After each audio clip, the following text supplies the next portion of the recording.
E aí, galera, prontos para mais uma correção? Vamos lá, sem perder tempo, vamos analisar a primeira questão.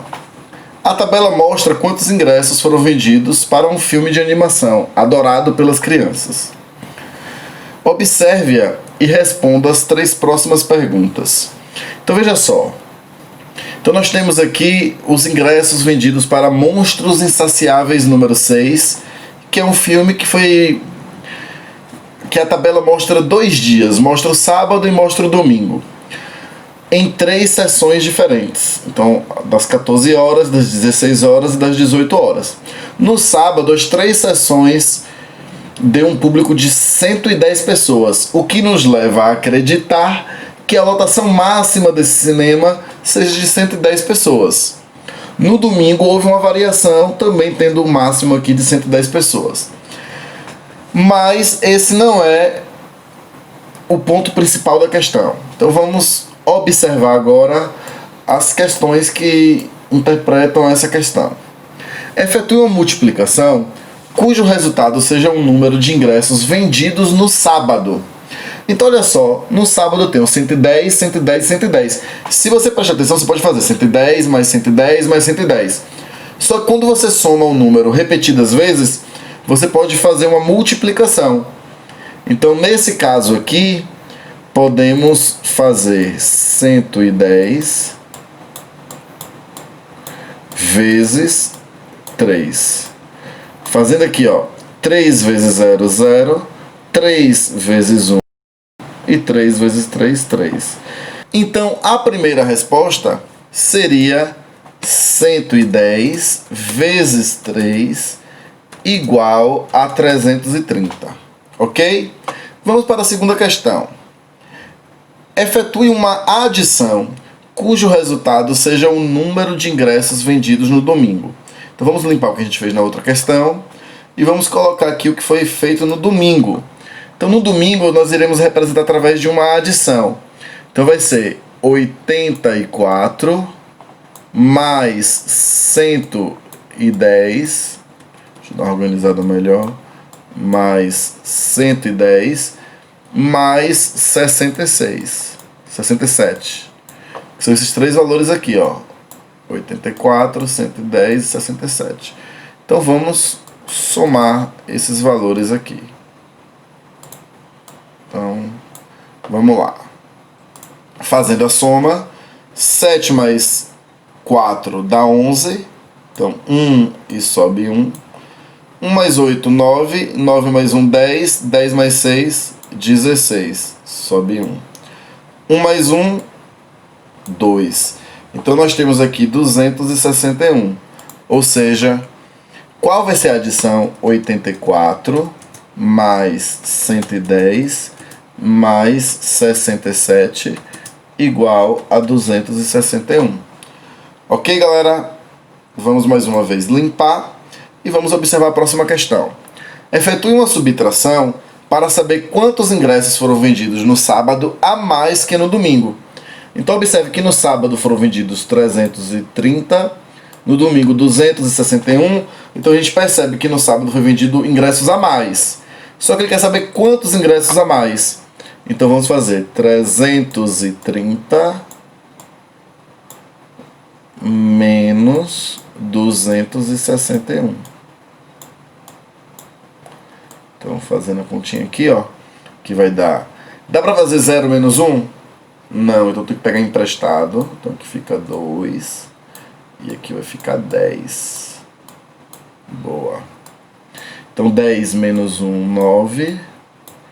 2 menos 6 também não é possível, então aqui eu pego emprestado, aqui fica 12. 12 menos 6 vai dar 6 e aqui vai dar 0. Ou seja,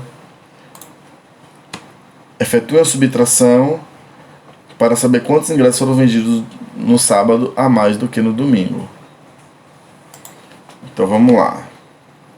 Então aqui eu vou colocar 330 menos 261, que é igual a 69. Quem colocar isso, que é igual a 69. Beleza de Creusa. Vamos então aqui limpar esses valores. Deixa eu botar uma letrinha aqui um pouco menor. Deixa eu botar aqui. E aqui eu vou diminuir um pouquinho essa linha. Tá bom aqui agora. Então vamos lá. Próxima questão. Em quais dessas situações devemos utilizar subtração para resolver o problema? Quando eu quero saber quanto sobrou após retirada de determinada quantidade. Então eu tenho um valor, tiro uma parte desse valor, eu quero saber quanto sobrou. Utilizo subtração? Sim. Em quais exemplos, professor?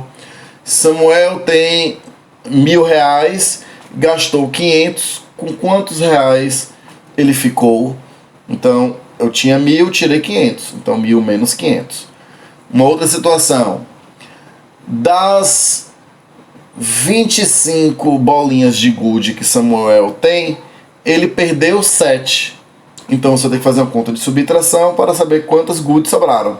Então, toda vez que você tem uma quantidade, perde uma quantidade, tirou uma quantidade, você quer saber quanto que sobra? Conta de subtração. Uma outra situação de subtração, bora ver aqui. Saber quanto que falta a um valor para chegar no valor maior. Também é uma situação de subtração. Por exemplo, eu preciso completar um álbum de figurinhas. Então, o álbum de figurinhas tem lá 100 figurinhas. Eu já tenho 80.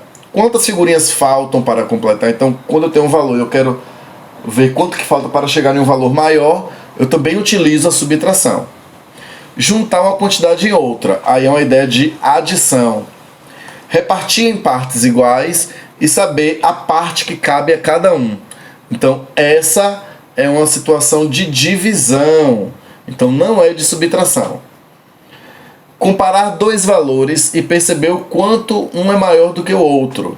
Então, para fazer comparações, também a gente usa subtração.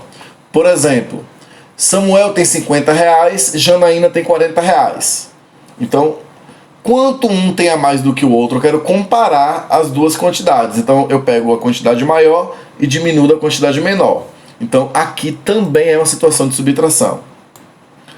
Na próxima questão, nós temos assim. Quantos quadradinhos tem esse retângulo? Observe, escreva uma multiplicação que representa esse total. Teve umas poucas crianças que responderam que a resposta aqui estava permitindo apenas um número. Então, estou aceitando para essas crianças a resposta 32. Mas aqui, dos outros que já estava habilitado, espera-se que responda o seguinte. Nós temos 4 colunas e cada uma dessas 4 colunas tem 8 quadradinhos.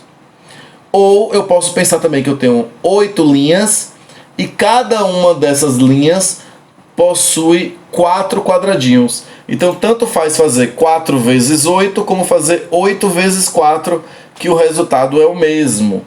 Então, eu vou colocar aqui, ó, 4 vezes 8 igual a 32. Mas quem colocou 8 vezes 4 igual a 32 acertou. E quem colocou as duas, que nem eu fiz aqui, também acertou. Então, vamos para a próxima questão. Observe a tirinha e efetue. 34 mais 15 dá 49. Como que tu fez?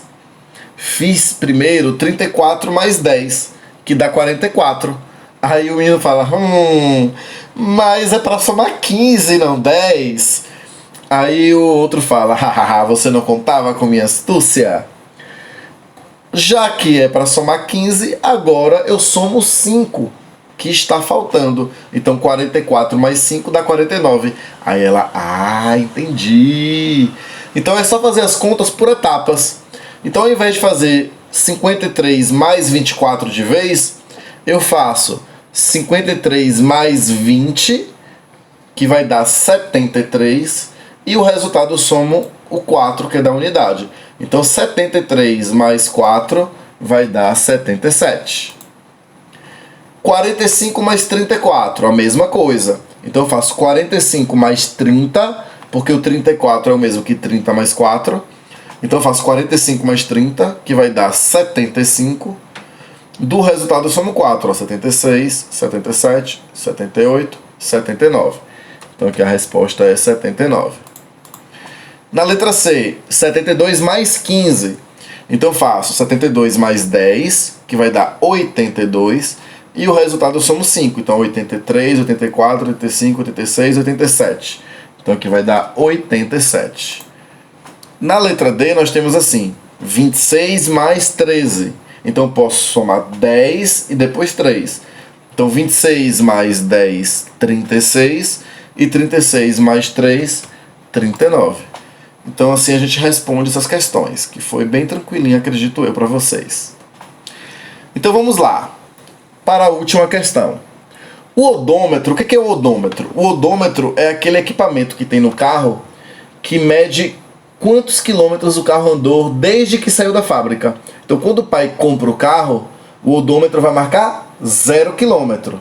Por isso que você fala assim, comprei um carro 0 quilômetro, porque o carro ele está com o odômetro zerado.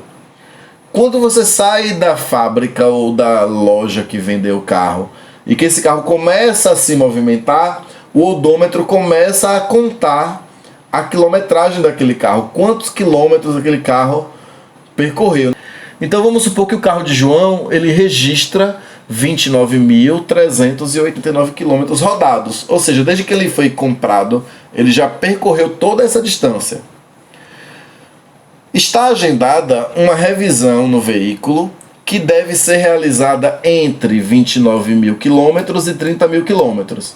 Então reparem, o carro ele geralmente vem com a garantia, 2 anos, 3 anos, 5 anos, da parte mecânica. Mas para que esse carro tenha garantia e mantenha a garantia, é necessário que o proprietário do carro, que o dono do carro, ele faça as revisões obrigatórias. E sempre essas revisões são feitas de acordo com quilometragens. Então, por exemplo, aqui, de 29.000 quilômetros a 30.000 quilômetros, ele teria esse intervalo para fazer a sua revisão. Se o carro tiver 28.000 e alguns quilômetros, não vai fazer a revisão. Se o carro tiver 30.000 e mais algum tanto, também não vai fazer a revisão. Para fazer a revisão tem que ser acima de 29.000 quilômetros e abaixo de 30.000 quilômetros. Senão, ele pode perder a garantia do veículo, se a revisão não for realizada nesse intervalo. Então, João ele vai precisar realizar com esse veículo uma viagem de 875 quilômetros amanhã. Olha para isso. Será que ele poderá deixar para fazer a revisão só quando ele fizer essa viagem? Depois dessa viagem? Aí a gente tem que pensar da seguinte maneira. A quilometragem atual do carro é de 29.389. Essa é a quilometragem atual do carro. Amanhã será feita uma viagem de 875 quilômetros. Então veja só. Caso ele faça a viagem, o que vai acontecer? 9 mais 5, 14, sobe 1. 9 mais 7, 16, sobe 1. 3 mais 1, 4. 4 mais 8, 12, sobe 1. 9 mais 1, 10, sobe 1. E aqui, 3. Ou seja, observe que 30.264 é maior que o limite máximo. Ou seja, ele não pode utilizar esse carro para fazer essa viagem. Ou ele vai perder a garantia. Nesse caso, ele vai ter que usar um outro meio de transporte, ou o avião, ou vai de ônibus, ou então ele aluga um carro, ele vai ter que dar um outro jeito, ou então ele tenta levar esse carro para revisão para ver se consegue entregar no mesmo dia, o que eu acho improvável. Então a resposta aqui é: ele poderá deixar para fazer a revisão após a viagem? Não, pois irá ultrapassar o limite máximo da revisão. Tio, eu usei outras estratégias para resolver. Tem como resolver isso aqui de outras maneiras. Pode ter alguém que queira fazer 30 mil menos 875. Possa ter alguém que queira fazer 30 mil menos 29.389. E ainda assim vai acertar a questão. Vai depender muito da justificativa que você vai colocar. Então, nesse caso aqui, eu percebi o quê? Que ele ultrapassou 264 quilômetros do limite máximo. Então, ele não pode fazer essa viagem. Então é isso, galerinha. Muito obrigado pela atenção de vocês. Até a próxima correção de amanhã. Valeu!